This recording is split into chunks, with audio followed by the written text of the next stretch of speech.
नमस्कार दोस्तों, स्वागत है एक बार फिर आपके अपने YouTube चैनल जीवा स्टडी पर। मैं वरिष्ठ अध्यापक मुकेश कुमार जंगड़ आपका स्वागत करता हूं। तो अपन जो कलाम राज्य जो ऑफलाइन टेस्ट सीरीज आपकी RPSC second grade GK paper 1 उसका मेजर टेस्ट 1 देख रहे थे। जो पिछले 4 माइनर टेस्ट है उनका सिलेबस इसमें आ रखा है और अपन ने 20 क्वेश्चन जो राजस्थान कला संस्कृति के थे वो देख लिए। अब हम क्वेश्चन नंबर 21 से 40 तक देखेंगे जो इंडियन पॉलिटी से है, जिसमें राष्ट्रपति, उपराष्ट्रपति, नागरिकता वगैरह सब कवर है। तो आज का जो पहला क्वेश्चन आपका वो है कि भारतीय संविधान के अनुच्छेद 56 में राष्ट्रपति की पदावधि का उल्लेख किया गया है। इस संदर्भ में कौन सा कथन सत्य है वो बताना है। अनुच्छेद 56 में क्या किया गया है? राष्ट्रपति की पदावधि का उल्लेख किया गया है। सबसे पहले कि राष्ट्रपति अपने निर्वाचन की तारीख से 5 वर्ष की अवधि तक पद धारण करेगा। और अपन क्या करेंगे, उसको जो है ये अपन जो पढ़ते हैं ना तब यही सोचते हैं कि यार 5 वर्ष, बस उसको ध्यान से पढ़ते ही नहीं है। वो निर्वाचन की तारीख से नहीं होता है, वो होता है जो आपका पद ग्रहण करने की तारीख से, क्योंकि निर्वाचन कभी भी हो सकता है।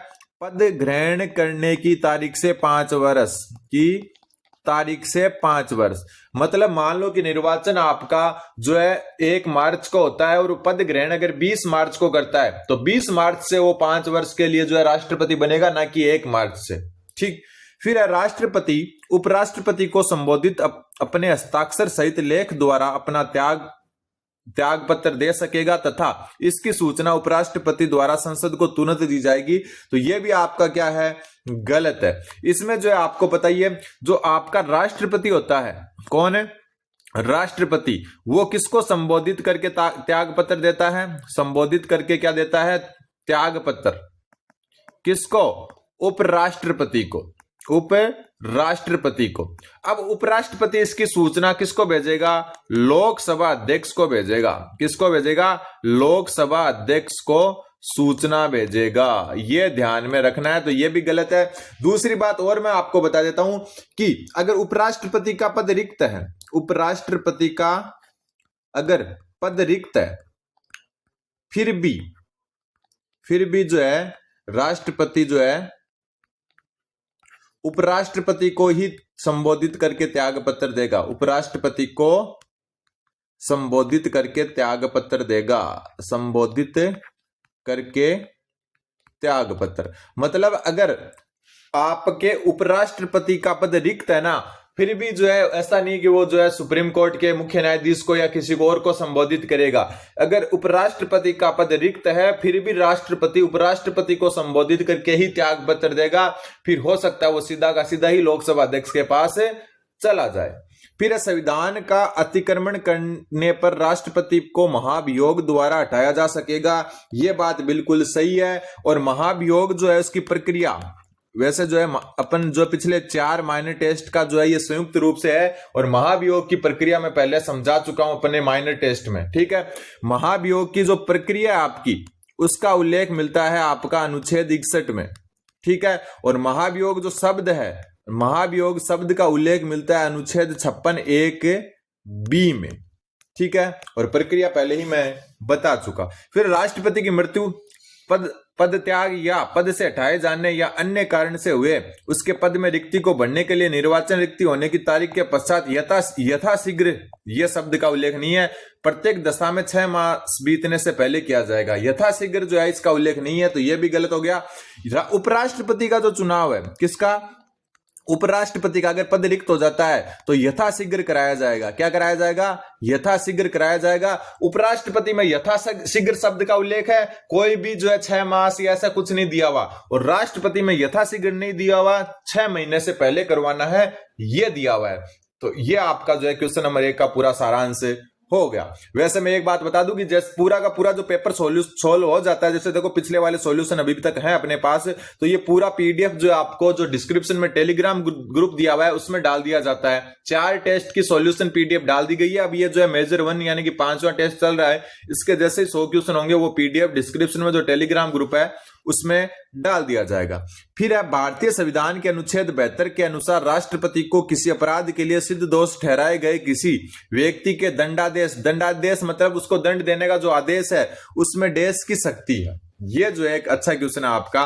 देखो 2 चीजों के जो अनुच्छेद 72 में उल्लेख मिलता है, एक तो दंड से संबंधित उल्लेख मिलता है और एक दंडादेश से संबंधित, यानी कि जो दंड का आदेश है उससे। अब जो आपका दंड दिया जाता है उसको राष्ट्रपति क्या कर सकता है? क्षमा कर सकता है। उसको परिविलंबन कर सकता है, ठीक है, उसको जो है विराम कर सकता है या परिहार कर सकता है, किसको? दंड को। लेकिन दंडादेश क्या होता है कि दंड के लिए आदेश देना, जो आपका ऑर्डर होता है उसका क्या कर सकता है? लघुकरण कर सकता है, परिहार कर सकता है और निलंबन कर सकता है। देखो हर चीज अलग अलग है, अपन क्या करते हैं शॉर्ट में पढ़ देते हैं, बस क्षमा निलंबन हर चीज को एक ही समझ लेते हैं, जबकि दंड के संदर्भ में है कि क्षमा परिविलंबन विराम कर सकता है, विराम का एक दूसरा नाम परिहार है। लेकिन जो दंडादेश होता है, जो दंड देने का आदेश आता है, उसको लघुकरण, परिहार और निलंबन कर सकता है। तो देखो क्षमा जो है दंड के जो है मामले में है, तो ये तो होगा नहीं। निलंबन कर सकता है बिल्कुल, लघुकरण कर सकता है बिल्कुल ये रहा, और परिहार कर सकता है बिल्कुल। तो यहां पर जो है बी सी डी सही है, उत्तर हो जाएगा ऑप्शन नंबर 2। अगला क्वेश्चन, राष्ट्रपति के निर्वाचन में राज्य मुख्यमंत्री मतदान करने के लिए पात्र नहीं होता यदि, अभी हम जो है थोड़ा सा जान लेते हैं कि कौन जो है पात्र होता है और कौन नहीं होता, कि कौन शामिल हो सकता है, कौन शामिल हो सकता है किसमें? राष्ट्रपति के निर्वाचन में। तो शामिल होने वालों को मैं बता दूं कि संसद के निर्वाचन सदस्य, संसद के निर्वाचित, शॉर्ट में लिख रहा हूं थोड़ा सा, संसद के निर्वाचित, इसके अलावा राज्य विधानसभा के निर्वाचित, विधानसभा के निर्वाचित सदस्य, ठीक है। इसके अलावा जो है संघीय जो क्षेत्र है, संघीय क्षेत्र में कौन आ जाता है? संघीय क्षेत्र मतलब केंद्र शासित प्रदेश में के विधानसभा जो है, जिसमें दिल्ली, पांडुचेरी और जम्मू कश्मीर 3 आते हैं, विधानसभा के निर्वाचित सदस्य, इनको जो है 17वां जो संविधान संशोधन हुआ था, 17वां 1992 में, उसके तहत जोड़ा गया था। संघीय क्षेत्र में कौन कौन आ जाता है? अभी पहले तो नहीं था, अभी जम्मू और कश्मीर भी आ गया, जम्मू व कश्मीर एक तो ये हो गया, ठीक है, एक दिल्ली हो गई और एक होगी पुंडुचेरी, पुंडुचेरी। इनके जो है संघीय क्षेत्र जो विधानसभा उसके निर्वाचित सदस्य भी जो है शामिल होते हैं निर्वाचन में। अब शामिल नहीं कौन से हैं? शामिल नहीं यानी कि कौन शामिल नहीं होता? तो सबसे पहले संसद के मनोनीत, दोनों सदनों के जो भी मनोनीत सदस्य हैं वो, ठीक है। दूसरा विधानसभा जो है, राज्य की जितनी भी विधानसभाएं हैं उनके मनोनीत, ठीक है। और तीसरा जो शामिल नहीं हो सकते वो है जो राज्य जहां पर विधानमंडल है, और विधानमंडल के तो निर्वाचित भी शामिल नहीं हो सकते, प्लस में मनोनीत भी शामिल नहीं हो सकते। तो अब जो है किसी राज्य का जो है मुख्यमंत्री कब मतदान में शामिल नहीं हो सकता? वह स्वयं प्रत्याशी हो तो वो शामिल हो सकता है, ठीक है, उसका ये कोई रीजन नहीं है। उससे राज्य विधानमंडल के निचले सदन, निचला सदन होता है विधानसभा में, अपना बहुमत सिद्ध करना शेष हो तो उससे कोई मतलब ही नहीं है, क्योंकि आप निचला सदन यानी कि विधानसभा में निर्वाचित है तो आप शामिल होंगे। फिर यदि वह कार्यवाहक रूप से नियुक्त उप मुख्यमंत्री हो तो मुख्यमंत्री का तो कोई लेना देना ही नहीं है, ठीक है, तो यह भी नहीं है। वह राज्य विधानमंडल में उच्च सदन का सदस्य हो, उच्च सदन जो है, अरे विधानमंडल लिख दिया मैंने, सॉरी, यहां पर विधानमंडल का उच्च सदन होता है विधान परिषद, ये गलती हो गई है, हटा देते हैं इसको, विधानमंडल की जगह विधान परिषद लिखना है। क्या है? विधान परिषद, उच्च सदन होता है विधान परिषद। तो विधान परिषद के निर्वाचित प्लस मनोनीत, तो ये विधानमंडल, सॉरी, विधान परिषद हो गया विधानमंडल का उच्च सदन, और इसके चाहे आप निर्वाचित हो या मनोनीत हो, आप जो है शामिल नहीं हो सकते। तो उत्तर हो गया ऑप्शन नंबर 4। आगे बढ़े उससे पहले मैं बता दूं कि अपना ऐप है जिसका नाम है परफेक्ट मॉक, जिसका लिंक डिस्क्रिप्शन में दिया हुआ है, वरना आप जो है प्ले स्टोर से डायरेक्ट इसको डाउनलोड कर सकते हो। यहां पर आपको मात्र 49 रुपए में मिल रही है नवंबर 2025 से लेकर जो है जून 2026 तक की जो है करंट अफेयर सेकंड ग्रेड की टेस्ट सीरीज, जिसमें आपके पूरा डिटेल से करंट अफेयर के क्वेश्चन है, वन लाइनर नहीं है। और एक बात और मैं बता दूं कि डेमो टेस्ट फ्री दिए हुए हैं, तो मेरे कहने पर एक बार डेमो टेस्ट जरूर देखें, उससे आपको लेवल का पता लग जाएगा, और जो आपके 20 नंबर आएंगे उन 20 नंबर में आप कहीं नहीं अटकोगे, ठीक है। खेल पुरस्कार, बजट, आर्थिक समीक्षा के अलग टेस्ट होंगे, जल्दी जाइए और परफेक्ट मॉक को डाउनलोड कीजिए। अगला क्वेश्चन, भारतीय संविधान के अनुच्छेद 68(2) के अनुसार उपराष्ट्रपति की मृत्यु, त्यागपत्र या पद से हटाए जाने तथा अन्य कारण से हुई उसके पद में रिक्ति को भरने के लिए निर्वाचन कराने हेतु कितनी अवधि निर्धारित की गई है? तो मैं पहले ही बता चुका कि उपराष्ट्रपति के लिए कोई अवधि निर्धारित नहीं है, बस यह शब्द लिखा हुआ है यथाशीघ्र, यानी कि जितना जल्दी हो निर्वाचन करवाना है। तो उत्तर हो जाएगा इनमें से कोई नहीं। 6 माह का सिर्फ और सिर्फ राष्ट्रपति पर लागू होता है, उपराष्ट्रपति पर लागू नहीं होता है। और एक चीज और, जब राष्ट्रपति, मान लो कि कोई राष्ट्रपति का कार्यकाल 2 वर्ष का होता है और उसको त्याग पत्र देना पड़ता है या फिर पद रिक्त हो जाता है, तो जो नया राष्ट्रपति बनेगा वो 5 साल के लिए बनेगा, बचे हुए 3 साल के लिए नहीं बनेगा। यह भी आपको ध्यान में रखना है। फिर अनुच्छेद 21 से संबंधित वादों का सही मिलान कीजिए। अभी करते हैं। मुरली देवड़ा वाद 2001। तो मुरली देवड़ा जो वाद है वो किससे संबंधित है? तो मुरली देवड़ा वाद जो है आपका वो संबंधित है ऑप्शन नंबर 3, धूम्रपान निषेध सार्वजनिक स्थलों पर। ये अनुच्छेद 21 के तहत मुरली देवड़ा वाद है। फिर बात करते हैं कारुकोला सिंहाचलम वाद। यह वाद किससे संबंधित है? तो यह वाद आपका स्वास्थ्य के अधिकार से संबंधित है। ठीक है। फिर अपन बात करते हैं शक्तिवाहिनीवाद। और शक्तिवाहिनीवाद जो आपका ऑनर किलिंग पर प्रतिबंध। और फिर जो आपका लास्ट आता है वो आता है रामीलाल मैदानवाद। और रामलीला होना चाहिए वहां पर, ये रामलीला, सॉरी रामलाल हो गया, ये रामलीला। ये है गहरी नींद लेने की स्वतंत्रता। ठीक है। तो जो जिस कलर से लिखा हुआ है वो उसी कलर से सुमेलित है। मुरली देवड़ा वाद, धूम्रपान निषेध सार्वजनिक स्थलों पर, कारुकोला जो वाद है उसमें जो है स्वास्थ्य का अधिकार, शक्तिवाहिनीवाद में ऑनर किलिंग पर प्रतिबंध, और रामलीला जो मैदानवाद है वो है गहरी नींद लेने की स्वतंत्रता। फिर निम्नलिखित में से कौन सा संविधान के अनुच्छेद 51 के अंतर्गत शामिल नहीं है? ये जो है नीति निर्देशक तत्व है, आपको पता ही राज्य के नीति निर्देशक है तत्व। इसमें कौन सा शामिल नहीं है वो पूछा है अपने को। तो अंतरराष्ट्रीय शांति और सुरक्षा को बढ़ावा देगा, बिल्कुल। ये विदेश नीति का एक प्रकार से आधार है, तो ये तो इसमें जो है शामिल है। फिर राष्ट्रों के बीच उचित व सम्मानजनक संबंध बनाए रखना, ये भी शामिल है। अन्य देशों की संप्रभुता का सम्मान और शांतिपूर्ण सहअस्तित्व करना, ये जो है प्रत्यक्ष रूप से जो है इसमें शामिल नहीं है अनुच्छेद 51 में। ठीक है। फिर मध्यस्थता द्वारा अंतरराष्ट्रीय विवादों के निपटारे को प्रोत्साहित करना, बिल्कुल ये भी शामिल है। लेकिन तीसरा शामिल नहीं है। अपन सोचते हैं कि तीसरा भी शामिल है, लेकिन ये शामिल नहीं है। फिर आपका अनुच्छेद, सॉरी क्वेश्चन नंबर 27, अनुच्छेद नहीं, 27वां क्वेश्चन बोल रहा है कि संवैधानिक प्रावधान अनुच्छेद 15 के तहत असंगत बताओ। अनुच्छेद 15(1) तो मैं बता दूं कि केवल नागरिकों को प्राप्त है। किसको? केवल नागरिकों को प्राप्त है ये अनुच्छेद। ठीक है। सबसे पहले 15(1) क्या कहता है कि अनुच्छेद 15(1) के अनुसार राज्य धर्म, मूलवंश, जाति, लिंग, जन्म स्थान के आधार पर विभेद नहीं करेगा। बिल्कुल सही बात है, नहीं करेगा। फिर है अनुच्छेद जो 15(2) है कि राज्य धर्म, मूलवंश, जाति, लिंग, जन्म स्थान के आधार पर पूर्णतः या आंशिक, और यहां पर केवल शब्द नहीं होना चाहिए, राज्य निधि द्वारा नहीं, जो भी सार्वजनिक या जो कुएं, तालाब, सार्वजनिक स्थलों के उपयोग पर विभेद नहीं करेगा। तो ये जो इसकी भाषा जो है सही नहीं लिखी हुई है और ये असंगत है। 15(3) कहता है कि कोई बात राज्य को महिलाओं व बच्चों के लिए विशेष उपबंध करने से निवारित नहीं करेगी। सही है।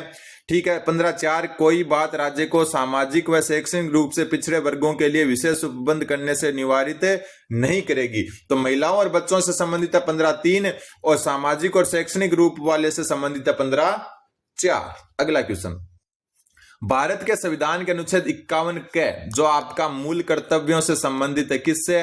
मूल कर्तव्यों से संबंधित है कि उपबंधों के तहत प्रयुक्त परीक्षण शब्द किससे संबंधित है? परीक्षण जो शब्द आता है वो 51(a) जिसको अपन कह रहे हैं, उसके एफ में आता है। जो एफ यानी कि जो हो गया छठा जो मूल कर्तव्य है उसमें आता है। और ये जो है सामसिक संस्कृति की गौरवशाली परंपरा से संबंधित है।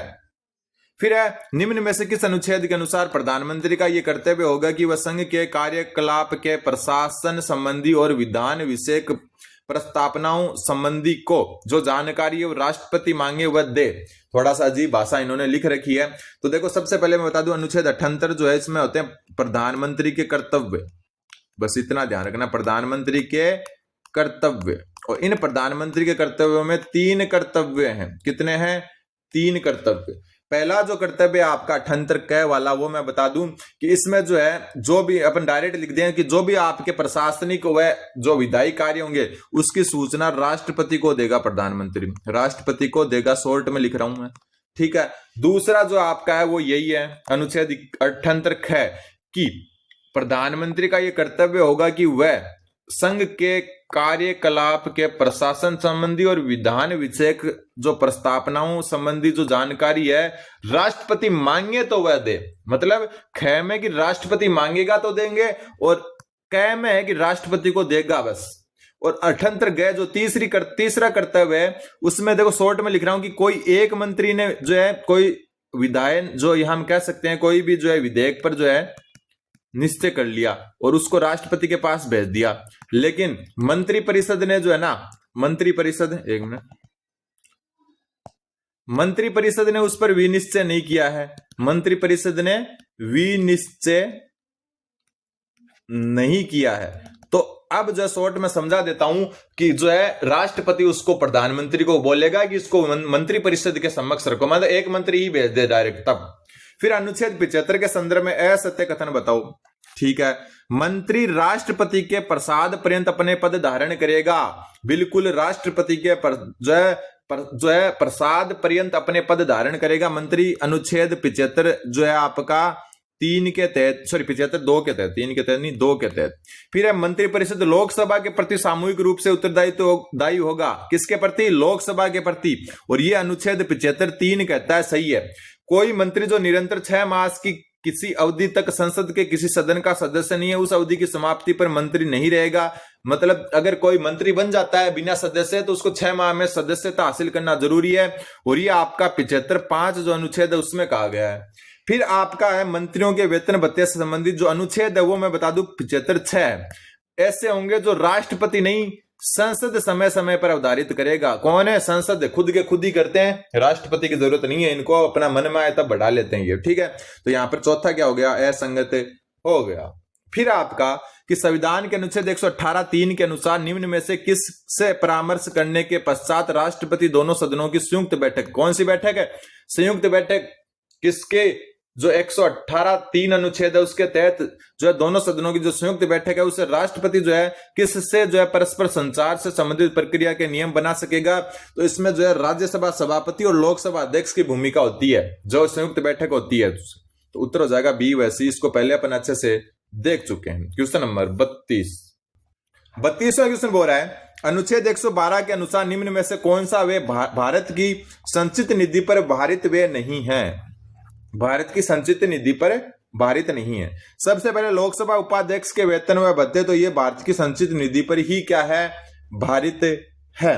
ठीक है, फिर उच्चतम न्यायालय के यानी कि सुप्रीम कोर्ट के न्यायाधीशों को संदेह वेतन भत्ते और पेंशन ये भी किस पर है?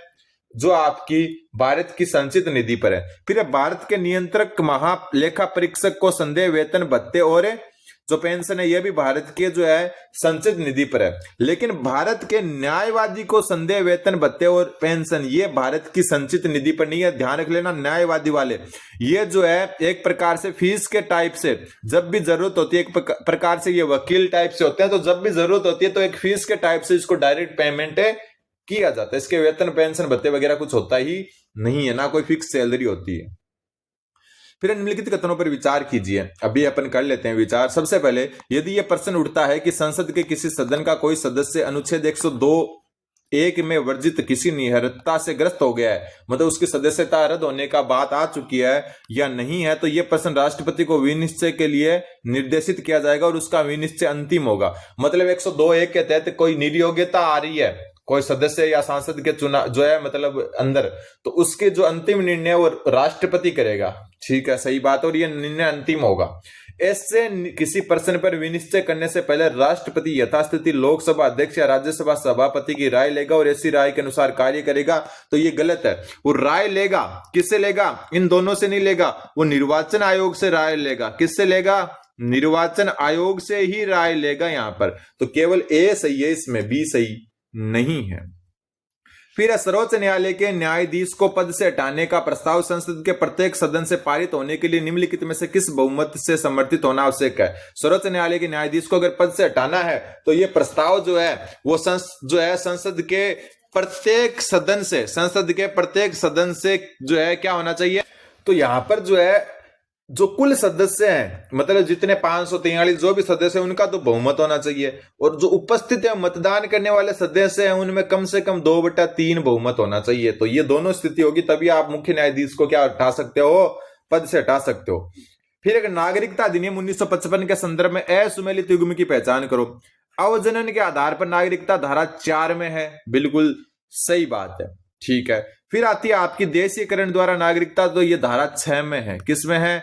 धारा 6 में, और ये असुमेलित हो गया। तो धारा 5 में क्या है?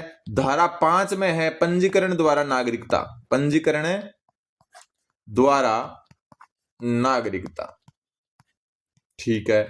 फिर बात करें नागरिकता को पर्यवसान किया जाना यानी हटाना, धारा 9 में अधिनियम के क्रियान्वयन हेतु केंद्र सरकार की नियम बनाने की शक्ति, धारा 18 में। नागरिकता को अलग से मैं पढ़ा चुका 2 क्लासों में, तो आप जो है जरूर देख सकते हैं। फिर आपका भारत शासन अधिनियम 1935 के संदर्भ में निम्नलिखित कथनों पर विचार कीजिए। सबसे पहला जो कथन है कि इस अधिनियम में कुल 14 भाग और 10 अनुसूचियां थी, बिल्कुल सही है। और इसके अलावा जो है आपकी 321 धाराएं थी। कितनी धाराएं? 321 धाराएं। फिर अधिनियम की अनुसूची 8 का संबंध मताधिकार से संबंधित प्रावधानों से था, तो ये गलत है, ये सही है। अनुसूची 8 जो है रेलवे प्राधिकरण से संबंधित थी। किससे? रेलवे प्राधिकरण से संबंधित। फिर जवाहरलाल नेहरू ने इसे अनेक ब्रेकों वाली इंजन रहित गाड़ी की संज्ञा दी, तो ये भी सही है। तो ए व सी सही है, ऑप्शन नंबर 3 उत्तर हो जाएगा। अगला क्वेश्चन नंबर 37। संविधान की पहली बैठक 9 दिसंबर 1946 को हुई, बिल्कुल। अंतिम बैठक 24 जनवरी 1950 को हुई। कुल 12 सत्र आयोजित हुए, इनमें से कौन से सत्र केवल एक दिन चले? तो जो छठा सत्र, कौन सा? छठा, और 6 का डबल कर दो 12वां, ये दोनों एक एक दिन चले। और छठा सत्र जो आपका ये चला 27 जनवरी 1948 को, एक ही दिन। कुल 12 सत्र हुए थे, और 12वां सत्र जो है ये लास्ट था, तो ये आपका 24 जनवरी 1950, बस काम खत्म। तो बी, सी व डी उत्तर ऑप्शन नंबर 3। फिर निम्नलिखित में से किस अधिनियम में भारत के राज्य सचिव पद का सृजन कर उसे भारतीय प्रशासन पर संपूर्ण नियंत्रण की शक्ति प्रदान की गई? तो राज्य सचिव का जो पद है वो आपका भारत सरकार अधिनियम जो है आपका 1858 है, उसके तहत जोड़ा गया। और प्रथम जो राज्य सचिव थे, कौन? प्रथम राज्य सचिव वो कौन थे? तो ये थे चार्ल्स वुड थे प्रथम राज्य सचिव। अगला क्वेश्चन, निम्नलिखित में से किस संगठन की स्थापना डॉक्टर बी.आर. अंबेडकर द्वारा की गई? तो डॉक्टर भीमराव अंबेडकर द्वारा सबसे पहले समता समाज, बिल्कुल समता समाज की स्थापना 1927 में की गई। इंडिपेंडेंट लेबर पार्टी, इसकी स्थापना 1936 में की गई। और इसी को 1942 में नाम चेंज करके इसका कर दिया गया अखिल भारतीय अनुसूचित जाति परिसंघ, ये कर दिया गया। और फिर अंबेडकर की मृत्यु के बाद यानी कि 1957 में इसी जो है पार्टी का नाम भारतीय रिपब्लिक पार्टी कर दिया गया, ठीक है। फिर अपन बात करें इन्होंने और किसकी स्थापना की? तो भारतीय बौद्ध महासभा की स्थापना की, तो बिल्कुल की, और ये की 1955 में, ठीक है। प्रबुद्ध भारत समाज, इसकी स्थापना नहीं की, तो एबीसी इसका उत्तर हो जाएगा, ऑप्शन नंबर 2, ठीक है। इसके अलावा एक जो है इन्होंने की थी बहिष्कृत हितकारिणी सभा की, बहिष्कृत हितकारिणी सभा की स्थापना की थी, ये 1924 में की थी, ठीक है। तो उत्तर हो गया ऑप्शन ए बी सी। और आज का लास्ट क्वेश्चन, भारत निर्वाचन आयोग के संदर्भ में असत्य कथन बताओ। अभी बताते हैं। निर्वाचन आयोग मूलतः एक सदस्य था।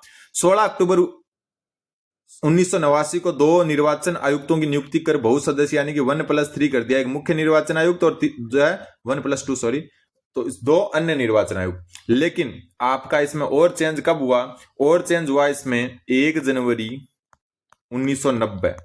इसमें कांग्रेस आई की सरकार ने पुनः एक सदस्य ही कर दिया, पुनः एक सदस्य ही। और फिर वापस जो है सरकार चेंज हुई और 1 अक्टूबर 1993 को क्या कर दिया गया? पुनः 3 सदस्य कर दिए। तो ये जो है तीनों डेट याद रखनी है, 16 अक्टूबर, 1 जनवरी और 10 अक्टूबर। फिर अनुच्छेद 324 के अनुसार उपराष्ट्रपति पद के लिए निर्वाचन संबंधी कार्य निर्वाचन आयोग का है, बिल्कुल सही। मुख्य जो चुनाव आयुक्त और अन्य चुनाव आयुक्त अधिनियम 2023 के अनुसार खोजबीन समिति के अध्यक्ष प्रधानमंत्री होंगे, तो ये गलत है। कौन होगा? कानून मंत्री होगा इसका। कौन होगा? खोजबीन समिति का अध्यक्ष कानून मंत्री। और भारत की प्रथम महिला निर्वाचन आयुक्त कौन थी? वी.एस. रमा देवी। और ये एकमात्र आज तक की क्या है? एकमात्र। तो ये 40 क्वेश्चन हो गया। अब हम जो आगे क्वेश्चन देखेंगे वो साइकोलॉजी के होंगे, वो अलग से देखेंगे। तब तक चैनल पर बने रहे, चैनल को सब्सक्राइब करें। धन्यवाद। बने रहे जीवा स्टडी के साथ, और परफेक्ट मॉक को भी जरूर जाकर जो है एक बार डाउनलोड करें और डेमो टेस्ट जरूर देखें। धन्यवाद।